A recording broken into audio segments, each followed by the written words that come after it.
Welcome to USA Global TV and Radio, where our mission is to provide education, entertainment, hope, and inspiration.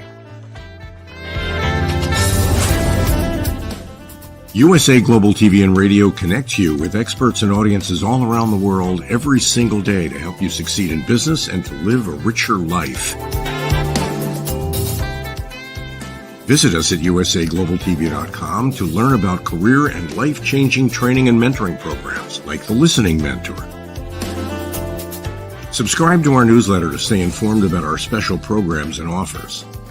Discover how you can become a guest on one of our shows or a host or producer of a USA Global TV and Radio show of your very own. That's USA Global TV and Radio, where the doctor is always in.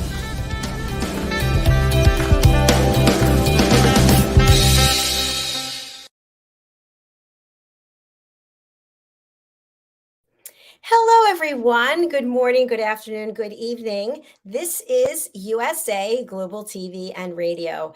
I'm Dr. JACALYN KERBECK, and our show today is Women in Business.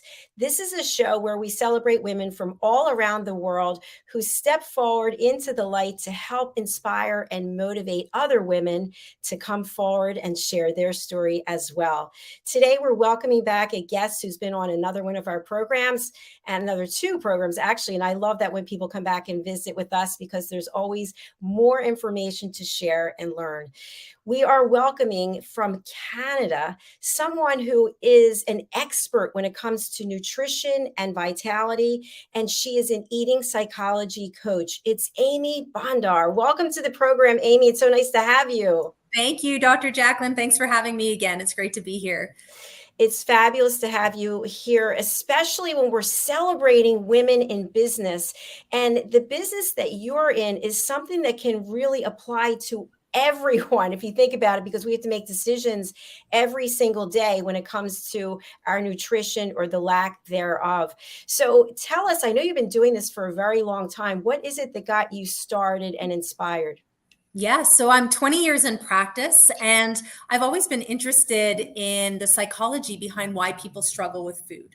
You know, nutrition, it's our longest lasting relationship. We eat every single day of our lives, and it's really here to make us feel our best and give us the energy to do what we love.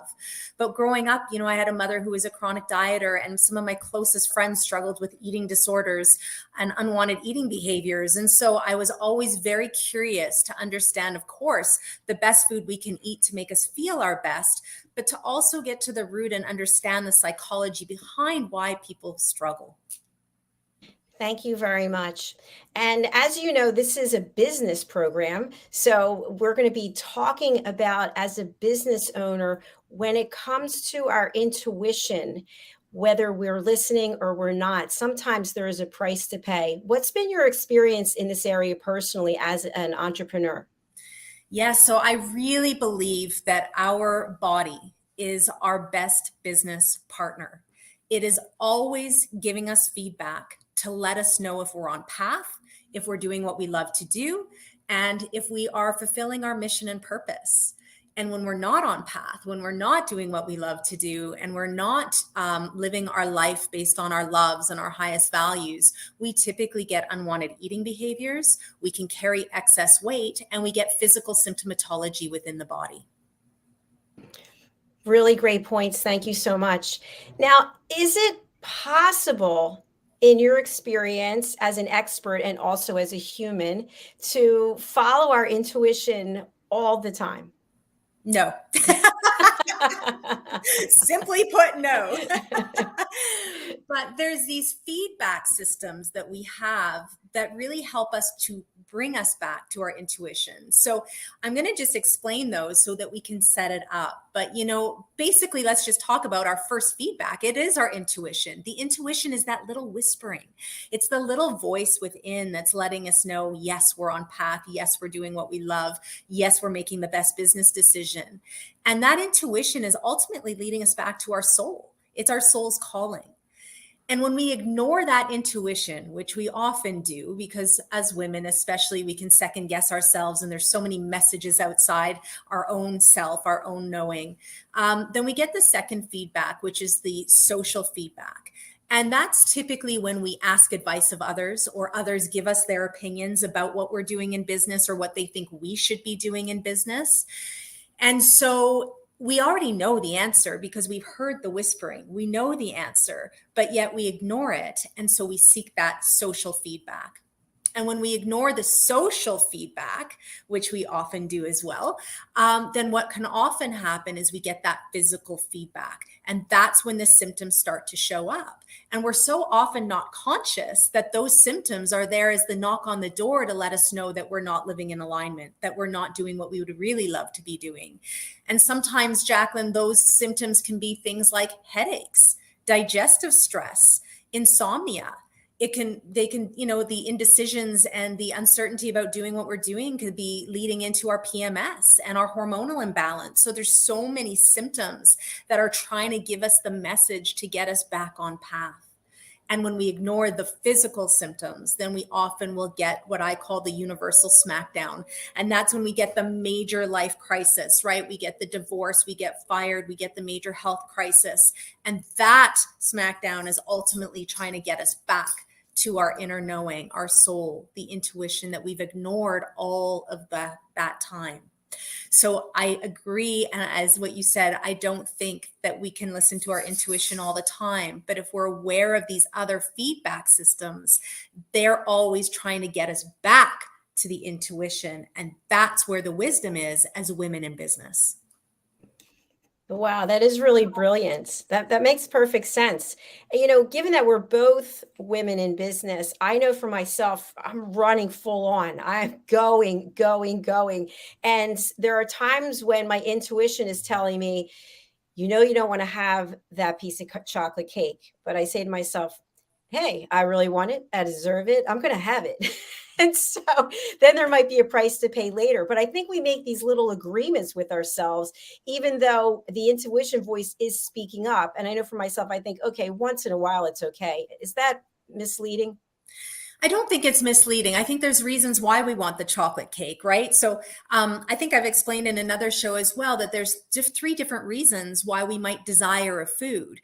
The first is a physical craving. So are you craving the chocolate cake because you're go, and your anxiety and your stress are really high and your adrenals are burnt out, your blood sugars are unstable, and your nutrition hasn't been that great in the day or the week. So you might crave the chocolate to sort of give you just a kick of energy to keep going, to give you the energy to keep doing everything that's on your plate. And sometimes we get an emotional craving for the chocolate cake, right? It might be more that we are doing things we don't want to do in our day. We're go, but a lot of those go things are not fulfilling. They're actually things you feel you have to do and you need to do, but they're not that inspiring, right? And so that's making you sort of feel like you need a reward to get through your day because most of the day you're not doing what you love. And then it's the soulful pleasure for the soulful cake, or the chocolate cake, the one that you mentioned, Dr. JACALYN, is that sometimes you just want to have it because you love chocolate cake and it's a soulful pleasure. And from time to time, there's nothing wrong with that if it's eaten in joy. So knowing and understanding why we're craving the foods that we are is a very significant piece to be successful with our relationship with food, but also to be successful with how we're doing food to support our business. That was really insightful. Thank you. And I think I'm the third one, the soul one. But so I'm also thinking to myself that women in business who are watching this now or on the replay, they may be saying to themselves, well, in order to be successful, I have to do a lot of entertaining. I've got to be going out to dinner, courting new clients. Maybe I've got to go to a happy hour. So how can we do what we need to do in a social manner, listening to our intuition, which is saying, okay, in order to get business, we've got to do this. But at the same time, we've got to protect ourselves and take care of ourselves. Absolutely. That's a great question. I think especially when we're entertaining and doing that to gain clientele, and just sometimes we have to do that for our business. There's a few ways that we can approach that. Number one is that you may be in the position where you can make the suggestion of where you eat. So that way that you know that you're meeting at a restaurant or a coffee shop or a pub or whatever it's going to be that has healthier choices that are more in alignment with your health value. Number two, there's always wise choices to make wherever we go. So even if you're entertaining and wining and dining, you can be doing it really smartly, right? You can always order the entree that's got beautiful piece of fish or chicken, or if it's a locally raised meat, you can have that with the seasonal vegetables or with the beautiful salad. So there's ways to choose things that are smart. You don't necessarily have to drink. You can always drink sparkling water, right? So if health is a very, very high value for you, but your business is also a high value, you may ask yourself, how will making these wiser, healthier food choices and drinking choices in this meeting actually help me to be more productive in the meeting, be more focused, have better mental acuity? So making your food choices can be healthy even in those situations. Thank you, Amy. I know I've spoken to a number of people on this platform that during the pandemic, after the pandemic, they struggled with money issues. They struggled with their business going downhill or something happening with their family, and they turned to food for comfort. And the food actually became, I don't want to say like another person, but like a huge presence in their life. And I know one woman was telling me she was hiding food around her home because she was ashamed that she was eating and that her husband didn't understand it. Have you seen these types of things before in your work? Absolutely. And the pandemic was huge to reveal our unwanted eating behaviors and emotional patterns, and not only with food, but with alcohol as well. We have to understand that how we do food is often very much reflected in what's going on in our lives.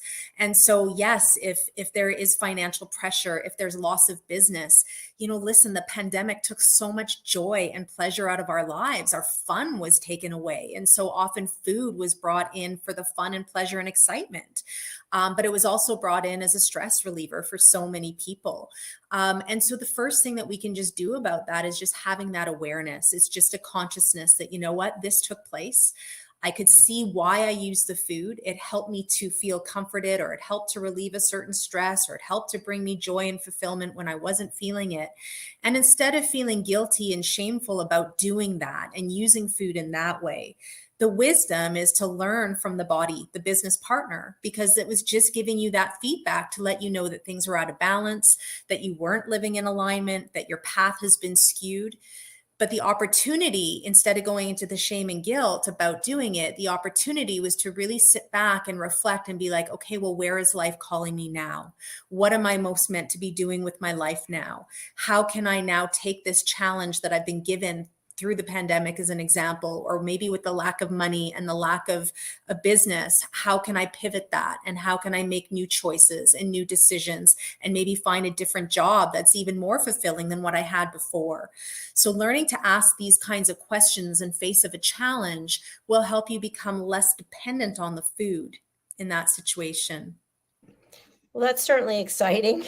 Yeah. When we think about our intuition as our business partner, how do we frame that up when we have actual business partners who are pushing us outside our comfort zone and our intuition is raising its hand and saying, okay, I feel trapped right now and I don't know how to accommodate what this business partner wants when my intuition is saying this isn't really a good fit?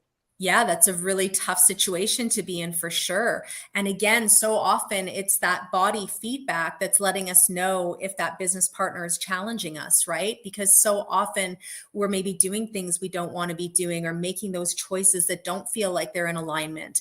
And so if you're noticing that you're getting the anxiety, you're getting depression, your stress levels are really high, you're not sleeping, you've got stomach pains and bloating and all of these sorts of things, that's where the wisdom is trying to let you know it's time to effectively communicate to your business partner, to let them know that this decision, this choice, this path isn't feeling right.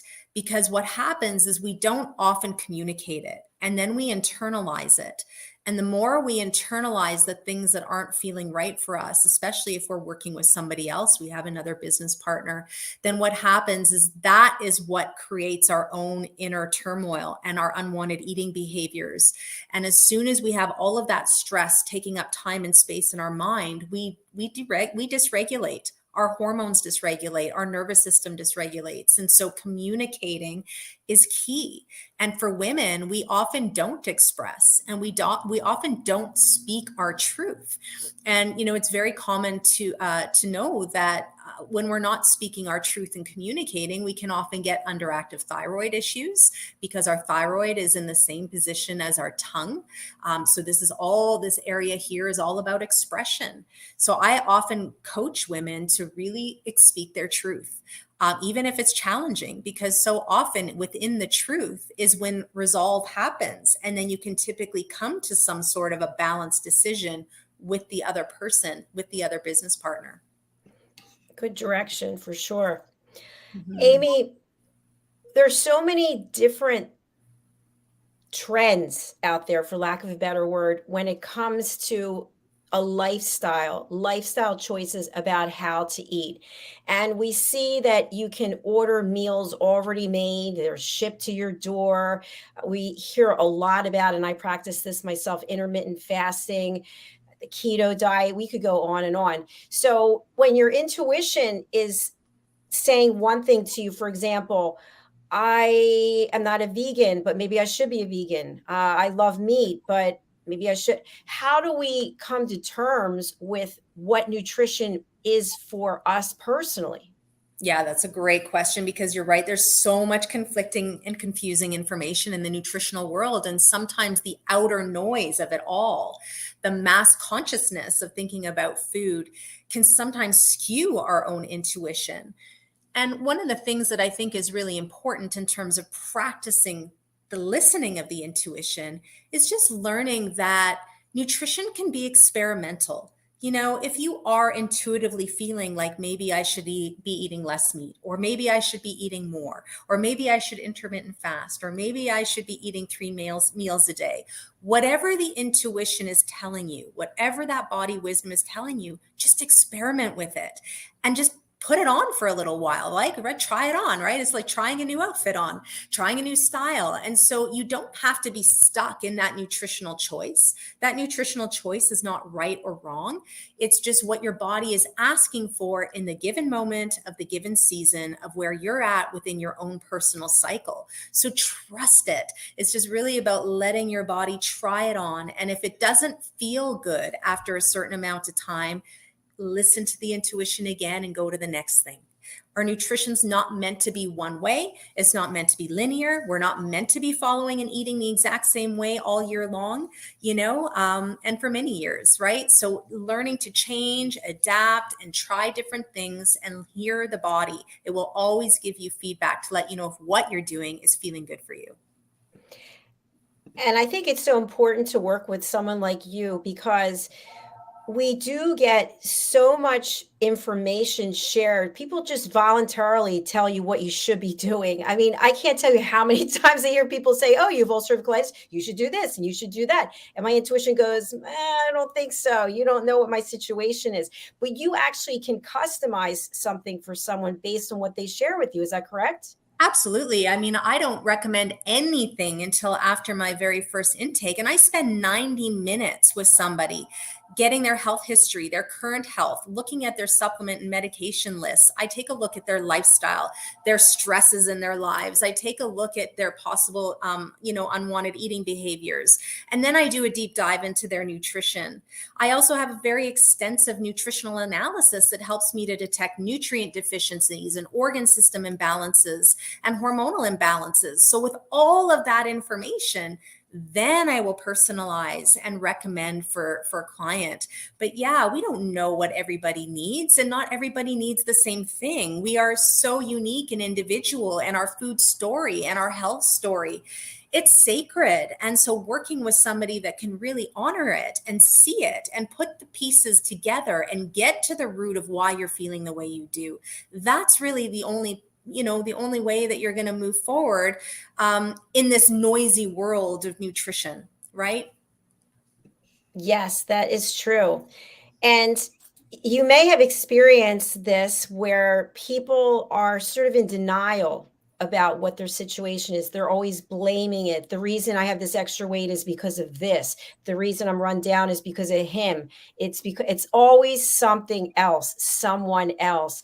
What is a good way for someone to reflect and realize it starts with us? It starts right here with us. Yes. And it goes back to what I was saying about the body's symptoms, the unwanted eating behaviors, the extra weight that you're carrying is your response and your reaction to somebody else. They're not going to change. What they do is their life, their values. They live according to the way they do things. But it's up to you to listen to the feedback that your body's giving you to let you know this isn't feeling right anymore. I might need to make a change in my life. I might have to go a different direction. And that's the hard work. It's easy to blame somebody else, absolutely. But when we do our inner transformational work, we'll change our relationship with food and our body. And that's really what it's all about, is just, listening to the messages and using it as opportunity and growth and inner reflection so that you can be living on your most rightful path. And Amy, how does our relationship with food change as we age, especially as women, when we get to be menopausal and we're in business and we're sweating, we have all these things going on? Does it change? If so, how? Oh, it really does. We're not meant to be eating the same thing all the time. And especially as women in menopause, we should absolutely not be eating and living our life the way, and even exercising the way we were in our 20s and early 30s.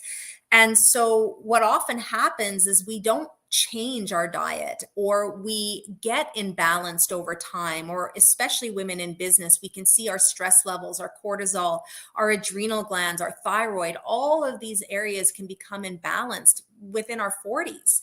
And if we're not taking care of it early enough, then what will often happen is that in menopause, that's when we get the major feedback, the major symptoms, because we haven't taken care, of the stress and the unresolved issues and the conflicts. And it starts to speak really loudly to us once we hit that phase. So it's important to know that women have to change their diet with their cycles, with different seasons, with different things that are going on in their lives. And as long as we can be in flow with that and listen to the body and the intuition to guide us to change and actually, receive the change and be open to the change, then our body will be in better flow. But when we restrict it, when we try to only eat the one way, when we follow the noise out there, when we do what others tell us to do about our food, etc., that's when we can create a lot more havoc within the body. Thank you, Amy. We do have a comment from Gaffa Brumley Precy. Thank you for the show. Gaffa is joining us from Ghana in Africa. Nice to have you with us. Yes. So, Amy, one thing I think is also important is in different parts of the world, there are different cultures and different relationships and expectations when it comes to food. So if we are a person in business, a woman in business, and we're traveling quite frequently on business, we might find when we get to other countries, other lands, that the expectation is that we will eat certain food and we will eat a certain way. How can we handle that and still follow our intuition? Yeah, this is a great question. Well, sometimes, again, we have to learn to be adaptive, and we have to adapt to the environment that we're in. And sometimes we might be in a different country where we're eating different foods that aren't on our typical day to day. So our mindset in these situations is very important, right? If we can get there and we can think, well, I shouldn't eat this. This is so bad for me. It's wrong for me. I'm going to gain weight while I'm here, etc. Or you can just say, I trust my body's going to receive this. I'm going to use this as an opportunity to listen to my body and see if this kind of food makes me feel good or if it doesn't. I'm going to celebrate this food and enjoy it, because when you eat in a place of joy and pleasure and relaxation, you digest your food better, you assimilate the nutrients more effectively, and you burn calories more effectively. Whereas if you're stressing about it and creating anxiety and negating the food experience, you're not digesting well, you're typically bloated, you're gassy, you're going to gain more weight because you're in the stress response, so you're not burning body fat and burning calories effectively. So really the mindset when we're in different environments, even as you mentioned earlier, sometimes when we're at a wining and dining event and we can't control everything we're eating eating, we have to learn to adapt the mind to just make it okay and trust we'll get back on path as soon as we can when we get back home. I just want to add to Dr. JACALYN, I'm actually working with a woman right now from Jordan, and she travels a lot. And we've had to do a lot of work on prioritizing her nutrition. So to the same degree that she is putting in what she's packing, what she's going to wear to the business meetings, what she's going to, take for her business trip and all the business dealings that she's going to have, we've had to really talk about, to the same degree, can you put that same time, energy, and focus into what you're going to eat on the plane, what snacks you might bring with you, what you're actually going to get to eat when the hotel that you're staying at. So looking at the menus beforehand, actually seeking out health food stores before you even go there, or little juice bars or healthy places that you can grab some healthy things while you're on your business trips. Because so often we focus on what we're going to wear way more than we focus on what we're going to eat. And in order to have that healthy relationship with food, we need to be proactive. We want to be thoughtful and have that foresight, which is really important to maintain optimum nutrition, so that your diet's not always on this crazy up and down swing because you're not prepared when you're traveling. I really love what you just shared. That makes so much sense, because it takes away that stress and that sense of insecurity and panic. Because when we start feeling like that, now we can't focus on the business. We can't focus on the business meeting. Exactly. And you know what? So often the hotels that you're staying at, they want to support you and give you the best service. That's their business. So they want to do whatever they can to help you. And I'll tell you, my client, she actually had the kitchen make her bone broth because she had to work she was in Qatar. So she traveled, and the hours and Ramadan, it was a really crazy time. Her work days were midnight till 3 a.m. And so she had the kitchen prepare her bone broth that she could take in a to-go cup and sip on that. So she wasn't eating chocolate and chips and just junk food in the middle of the night, but she knew she had to have something nourishing, and they accommodated her, and she did really well. So there's always things you can do if you have a high enough value on it. And I think that's really key, is that you have to link your nutritional choices and this extra time, energy, and focus you're going to put on making those foresight decisions, realizing how it's going to impact your business. Is it going to give me greater energy? Am I going to be more emotionally poised? And I'm going to have that mental clarity and sharpness. Am I going to show up in vitality, or am I going to show up in exhaustion and panic? Right? So if you link the nutrition choices to what's most meaningful for you in your business, I think you'll realize that you have buy-in. You're going to want to do it. Thank you so much for that. When we think about traveling, or even if it's by air, it could be by train, what are your thoughts if we take all of the worry away by just doing a fast? I think you have to just figure out how long that fast is going to be, and if you do well with a fast. So I'll just use myself for an example, but I know that I can typically, if I'm really conscious on a fast, I can do a reset using just some teas and maybe some broth for about 36 hours, but then I can't think anymore. I'm not thinking clearly. I don't have the mental output. I can't concentrate. So that really negates my business, right? So if your body is able to do a fast, maybe it's just a short window fast and you can drink a lot and maybe drink some good herbal teas, then that might be okay. But if you know that you have to output and you have to use a lot of mental energy to do good business when you arrive at the place that you're going, it may not work for you. So that's that intuition piece. That's that practice, the experiment with your nutrition that you would just have to try to see how it worked for you. And I love the fact that there's no hard or fast rules. Again, intuition is personal to each of us. Absolutely. Because if we do hard and fast rules, that's when we fail with our nutrition. That's when we set ourselves up for failure, right? And then we say we cheat, or, oh, I didn't fast the 16 hours, so I must not be a good faster. So we start creating these rules and regulations with ourselves, and it really sets us up for a poor relationship with our food. And you mentioned earlier about a number of symptoms that could be red flags or warning signs. What about our skin, our hair, our nails? They're usually telltale signs too, aren't they? Absolutely. That dull, lifeless hair, the brittle nails, the pale skin, or even a lot of acne around the skin. These are all signs that the body's not getting the proper nourishment, the proper minerals, especially, or the proper essential fats.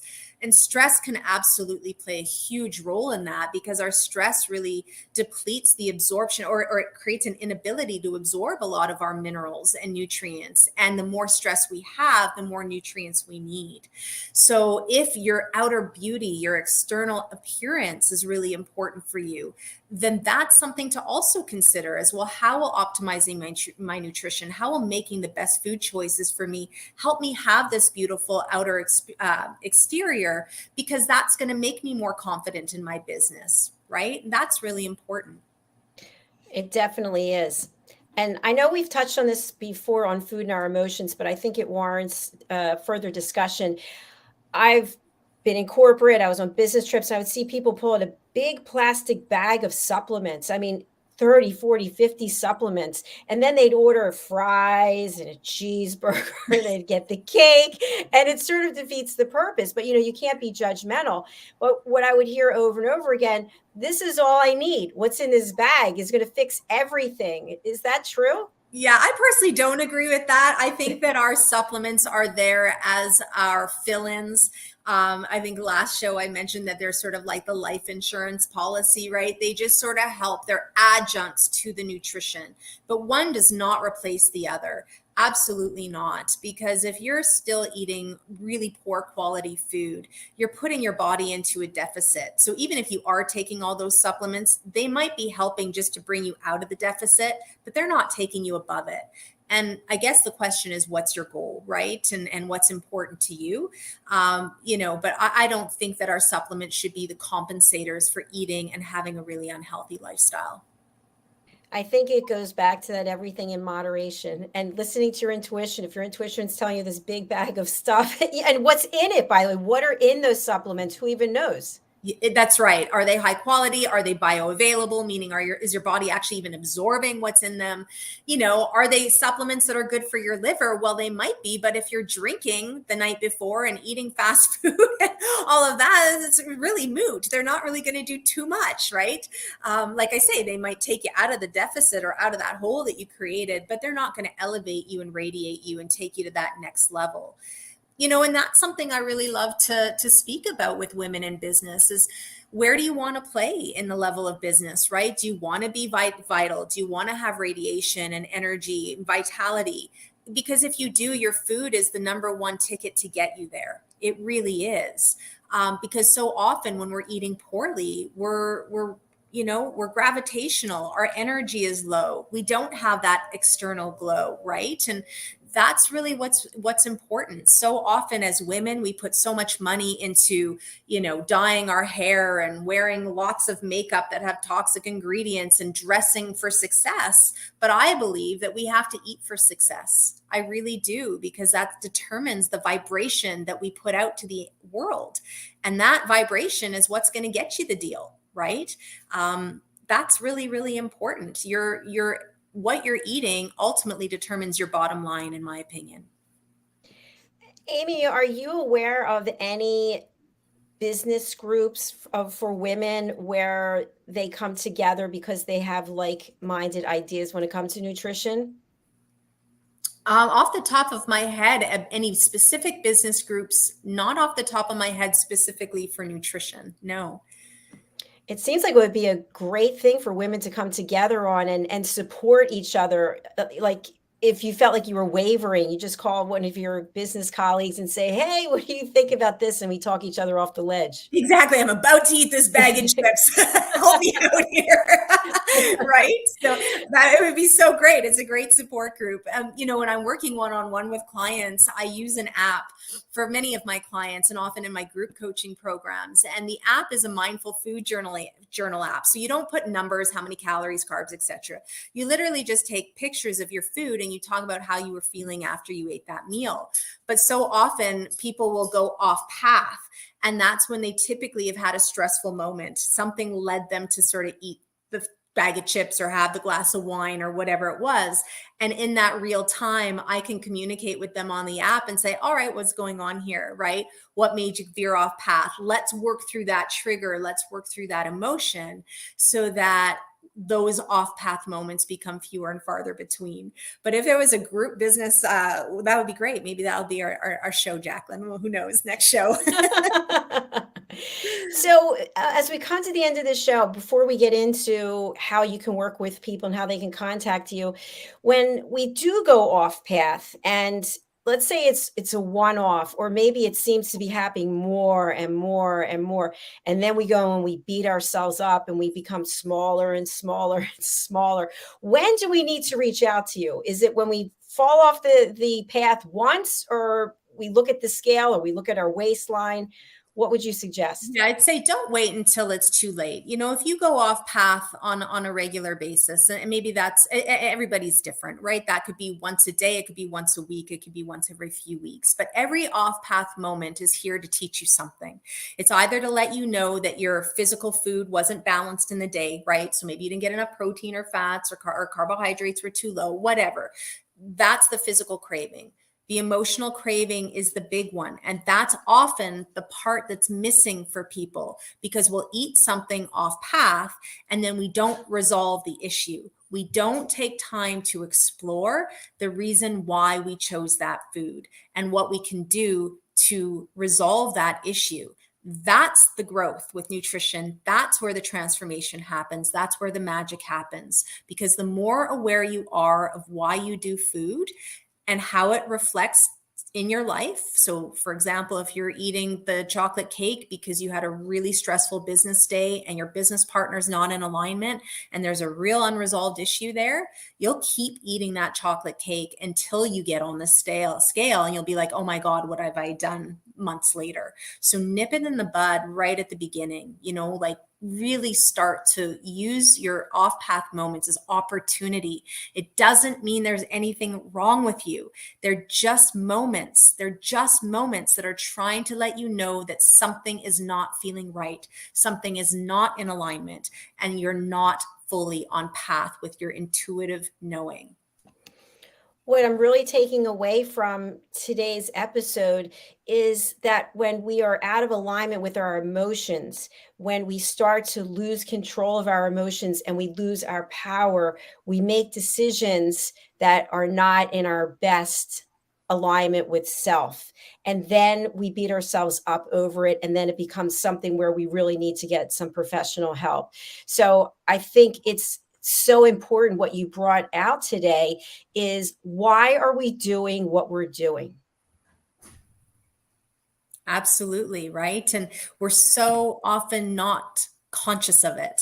We're just not conscious of it. And our nutritional world teaches us we have to be perfect with our food and we have to eat a certain way. But the truth is life is here, and life presents stresses and life creates emotions.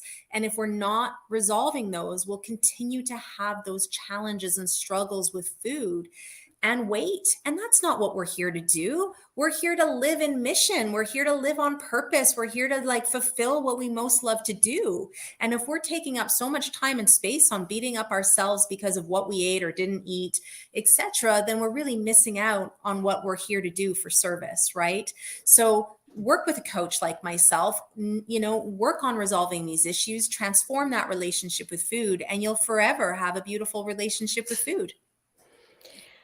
And for people who want to contact you, and maybe they're ashamed of their behavior patterns, and maybe they're thinking that you might judge them, which of course we know you're not going to, what would you share with them? Well, listen, I want to tell you, and even there's the woman from Ghana on the call today and the international clients that I see, that unwanted eating behaviors are often silent issues, but they are collective. And there is no border when it comes to eating challenges, right? Everybody around the globe, women and men, struggle with their relationship with food. It is the biggest secret out there, but it is truly a collective issue. So the truth is don't be in shame and guilt about it. Know that there's somebody out there like myself that can help you resolve it and move on. And that's really what it's about. It's transforming it not hiding in shame. Amy, thank you so much. Tell us about the free giveaway that you have here on the banner. Yeah, the free giveaway is wonderful meal suggestions to help you optimize your energy and vitality and have you be that vibrational being so you can go do the work that you're meant to do on this planet. And so all you have to do is just sign up and you get the free meal suggestions that will make you feel and look amazing and also prevent cravings, so that if your cravings and unwanted eating behaviors are more physical in nature, hopefully these meal suggestions will help balance that out so you eat less and less of the things that you know you shouldn't be eating. And what's the best way for people to get in touch with you? Through my website, amybondar.com, you can book complimentary 20-minute phone calls to see if we're the right fit to work together. And all my services and coaching packages are on there. Thank you so much, Amy. It's been a real pleasure to have you here today. And I'm excited that very soon you're going to be joining our elevated listening team, as you were in the process of taking the power of listening. So we're super excited to welcome you for that. Thank you so much. And thank you again. I'm most grateful for the opportunity. Thank you. We hope to see you again soon. Bye for now. And thank you to each and every one of you who are watching or listening on the live or the replay. We really do appreciate it. Please do reach out to Amy. She has a lot to offer. That's why she's here. She wants to help you. Let's all move forward together, supporting women in business.